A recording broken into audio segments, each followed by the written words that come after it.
There we go. We're rolling. Yes. What was your first encounter? Yeah. Highlights. Oh, that's What a good happened? one. How did they disband, and what if they didn't after? You know, one of my favorite stories so far that we've talked about is the first time you met Bob. Tell me about that. Okay. I was a dancer on a box at one of the clubs in Stockton. And I was only 14. I wasn't really old enough to be in the club. But I traveled around with the light show and danced on boxes. And the family tree was like the biggest thing. They were so famous in town because they had an actual album. And whenever they went anywhere, they were all like dressed in, they were just looked awesome. I mean, you know, they looked like they just fell out of London or someplace. They were so fashionable.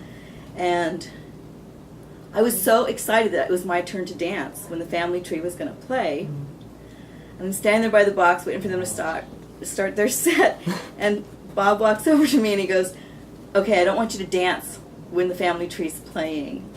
And I was so crushed. And he goes, "Because you will be distracting. You'll distract from the band." And that's the very first thing he ever said to me. But then I ended up being his distraction for many years later. You distracted him ever since. I have distracted him ever since. So what brought you on to the runaway Wacker train after that? I was living in Los Angeles, and I was living in Los Angeles. I was breaking up with the guy I was living with, and at this point I'm like 16, and I called up Bob because I knew he was living there too, and I said, "Oh, I'm breaking up with Joey. I don't know what to do, wah wah." And he goes, "Oh, just come on over, have some coffee." So I went over to his house. Bob and Cheryl were living there in their house on Crestway. And I went over to his house, and he called up Randy. And he said, "Hey, Norm, what are you doing?" And he said, "Well, why don't you come over here and drink coffee and read the paper?" And then Randy walked in the door, and we were together. I moved in with him the next morning. And when did you move to Wackering Heights after that? Well, we all moved into Wackering Heights together. We were living in a Victorian house in Eureka.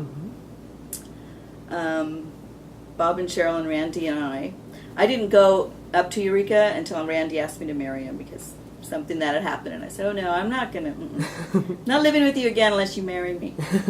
So we had the wedding in a redwood forest, and we had the reception in the Victorian house. And we lived in the house for a little while, and then they were made aware of this amazing house, Wackering Heights, that was for rent on this guy's, his name was Radoni. He was a farmer, and it was a real actual farm. Huge, huge pastures. Cows, sheep, chickens, and the whole, everything. It was down a little winding road, and it was just an awesome, awesome house. And let's see, we all moved in there together at the same time with Bob and Cheryl, Randy and me, Cooch and Ernie, and then later Sherry came and was living there too. And who coined the term Wackering Heights? How did that name come I'm to you? sure it was Bob. I can't remember exactly who did it, but the roadies, they'd gone away or something, we'd come back, and they had put up a sign over the gate that had, at the time, the symbol for the Wackers was a lightning bolt with a hand around it, and they had put that up on the archway as you drove up the driveway to the house. They'd put it over the road. So Wackering Heights. It was so cute. So you had an estate. What was it like living there and being with everybody? You've kind of used a couple different terms, so I want to hear in your words what that was all like. It was a bubble. We lived in a bubble. It was like dreamland. There was nothing about reality. Reality had nothing to do with it. I mean, the hardest thing I ever had to do when I lived at Wackering Heights was figure out what I was going to wear that night. It was all play for me because I wasn't in the band. So I was just like, I think I was decoration for the band. And that was my job, to be decorated, to get decorated every day to go out and hang out with the band wherever they were playing or whatever they were doing. So if you were decoration, what would you describe kind of each Wacker's role or persona? If you had to describe each of the guys. Well, Bob was the leader, for sure. And he sort of handpicked everybody and put them together. And he knew Cooch from Family Tree. I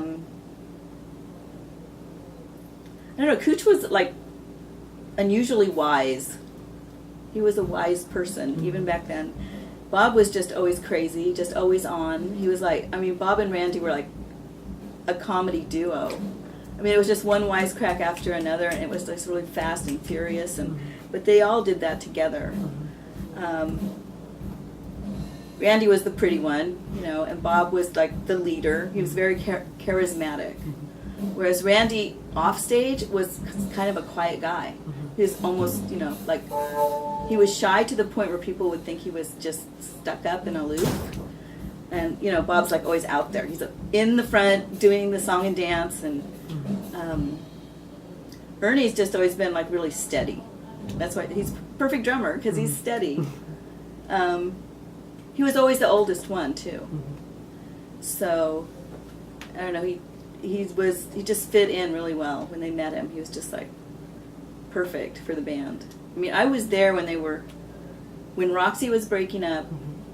So when I met Randy, he was still in Roxy. And then Roxy broke up, and yeah, I was around for when they were like sitting around trying to figure out what the name of the new band was going to be. And you know, I just kind of like from that point on, after I married Randy, I was just there. I was in the bubble. I was so in the bubble. Who else was in the bubble? Well, they were all in the bubble. Sherry was in the bubble. Tell me about Sherry. Sherry? Yeah. She's a wild card, right? Yeah. Sherry and I used to both dress up like crazy to go to the gigs. They made her their manager for a while, because I mean she was just there all the time anyway, so they made her the manager. And I think the common thread through all of the people that were involved was that everybody was like head over heels madly in love with each other. And they were. And it was like Sherry and me and Bob and Randy were, I think that we were like the nucleus of the group. And, you know, Bob and Cooch and Ernie didn't live in Wackering Heights with us. They only lived there for about a month and then they moved out. But the rest of us that lived in Wackering Heights, I think were more of the central core of the attitude, the fashion, the insanity. I mean, it was crazy. It was just really, really crazy. I mean, I don't even know what you could say it was like. There's never been anything else like it.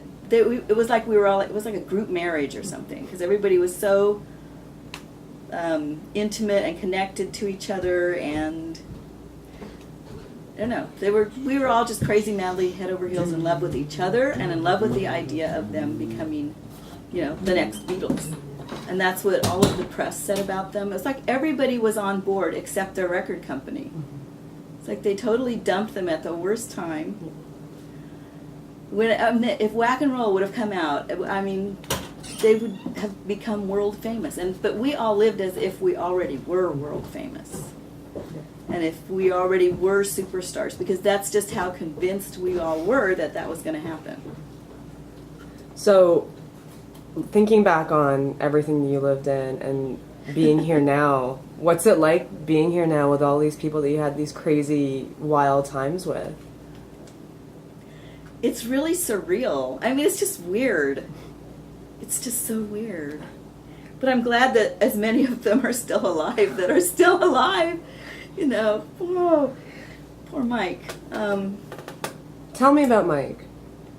We haven't heard much about him, and clearly he's not here. He had the most amazing voice. It was like he just reached into your soul and just grabbed you. I mean, it was amazing. When he sang, the first time I saw him sing was at the Crestway House, and he came up there, and Cheryl and I were making dinner, and the guys were, you know, toying with the idea of asking him to be in the Wackers.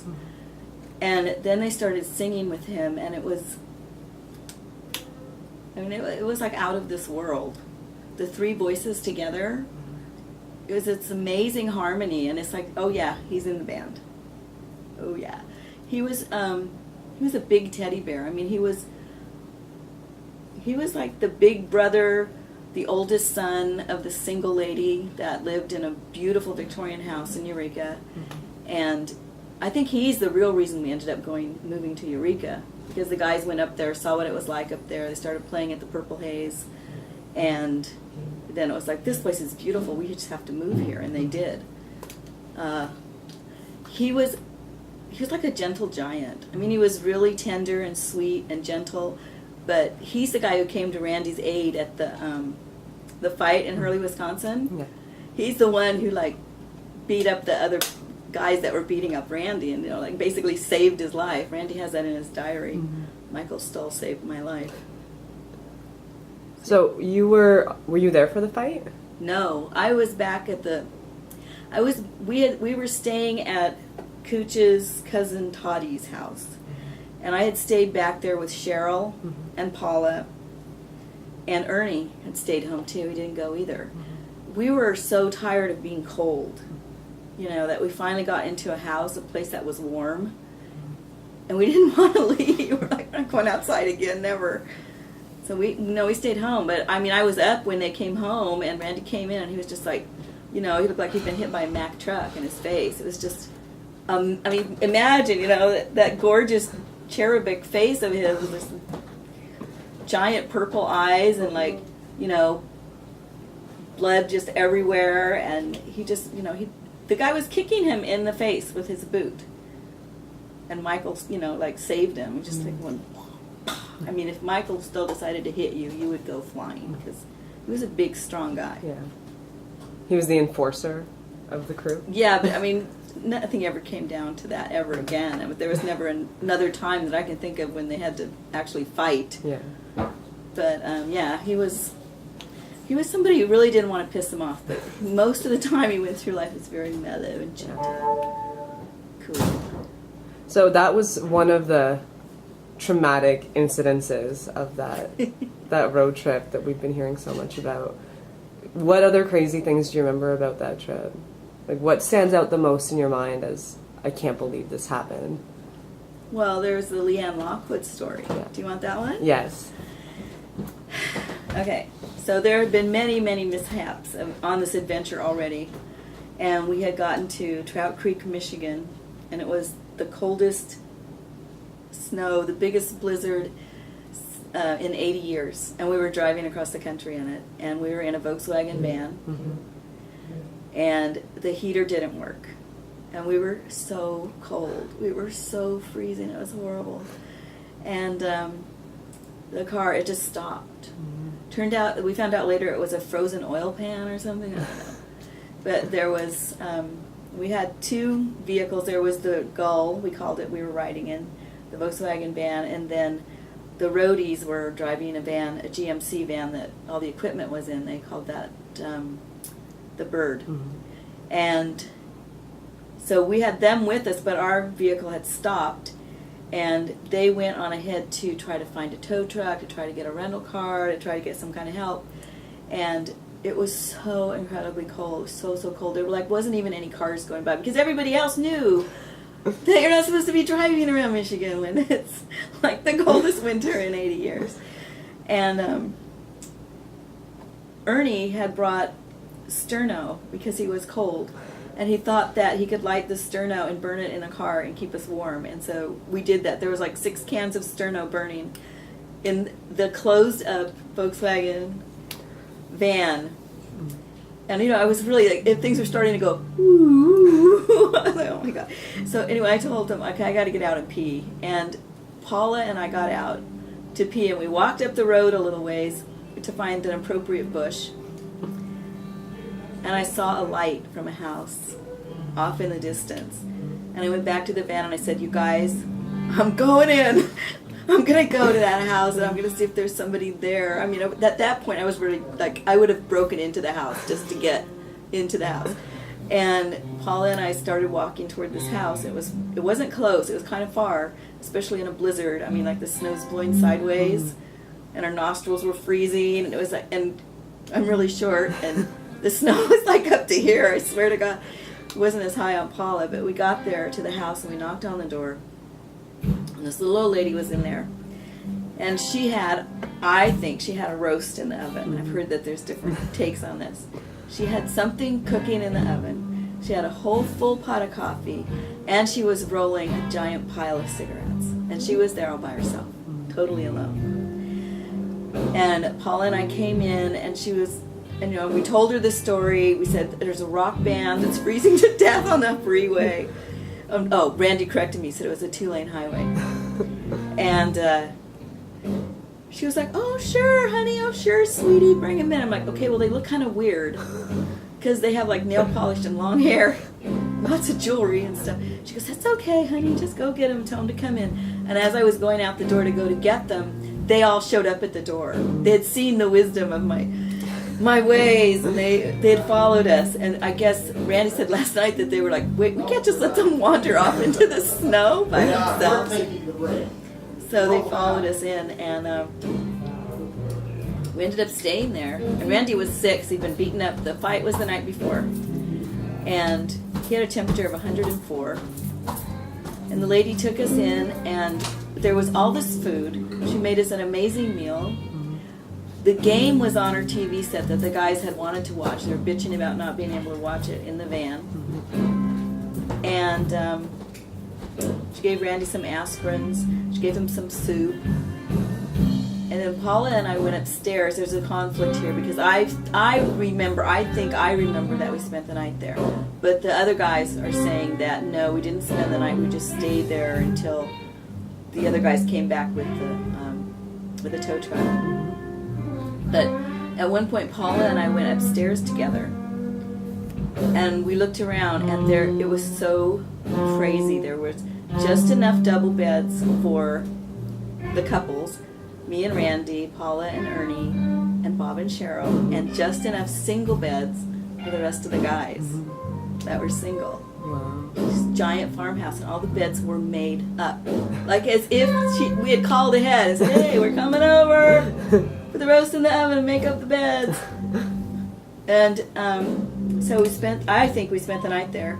And then when the guys got to Montreal and they cut their album, they made the album, we put a thank you to LeeAnne Lockwood on the back of the album.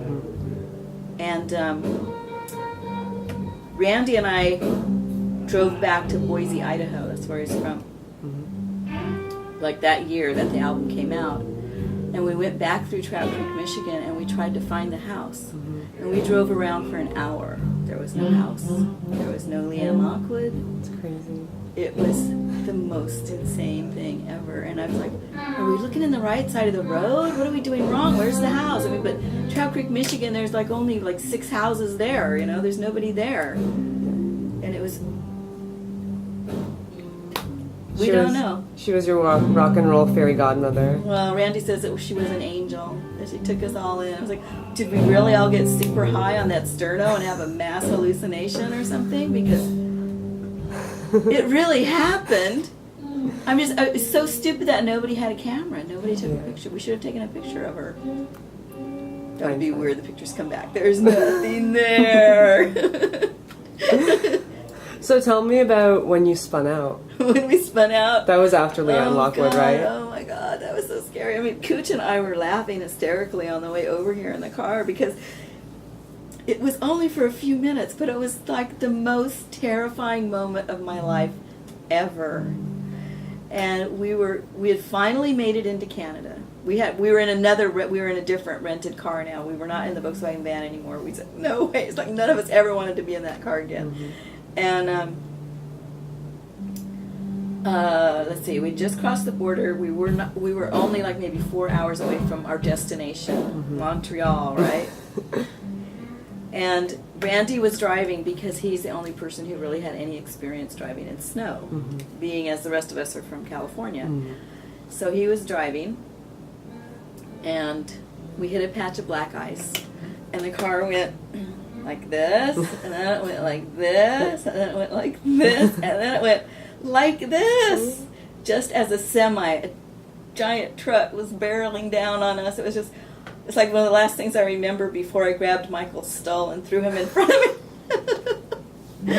I was sitting in the front seat. Randy was driving, I was next to him, and Michael was on my right. And in the back seat, we went over this today in the car here, was Cooch was on this side behind Randy, Cheryl was in the middle, and Bob was on the other side behind Mike. And when I saw the truck coming, I grabbed Michael's stall, and I must have been really strong, with the adrenaline, because I grabbed him and I stuck him in front of me. And I like curled up in a fetal position behind him. So I'm gonna live. Mike's gonna die, but anyway. It all happened really, really fast, and the whole thing, like your life flashed in front of your face, and everybody was like in the car going, "Whoa, you got it, Norm! You got it! Whoa, no, you don't!" And then it was just like, "Wah!" And we spun around and went just like into a snowbank that completely covered the car. So we were inside the car looking out, and it was all white. It was just solid white. And Randy says that I said, "Are we dead?" And Cooch said I said that too. He goes, "You were like the first one to talk." He said, "Guys, are we dead?" And then we saw hands going like this, gloved hands, digging us out because the bird with the road crew was behind us. And let's see, at that point Ernie was in the bird with the roadies. Ernie and Paula were with them. And so we had Steve and Tim, and Ernie and Paula, like, we see their little hands like this on the snow, getting it off the windows so we could see out. And then they dug us out. They got down to the doors so they could open the doors, and we got out of the car and started drinking whiskey immediately. That was in the trunk. And then the tow truck came to take us and would take the car, pull it out of the snow. And Cooch had rented the car, and they couldn't afford the insurance. That's how broke they were at this point, because we've been on the road way too long already. And so he was so worried that the car was going to get in a wreck. And when the tow truck pulled it out of the snowbank, there was not even a scratch on it. Wow. And so everybody was like really relieved and really happy. And we just passed around this bottle of whiskey. And the tow truck driver and the cops that came, they all had a shot too. And it was hysterical. Even the cops? Yeah, the cop had something. Welcome to Canada. Exactly. I was going to say, we're going to pause it. Okay. Just because the sound. The sound, we're not going to be able to hear you anymore.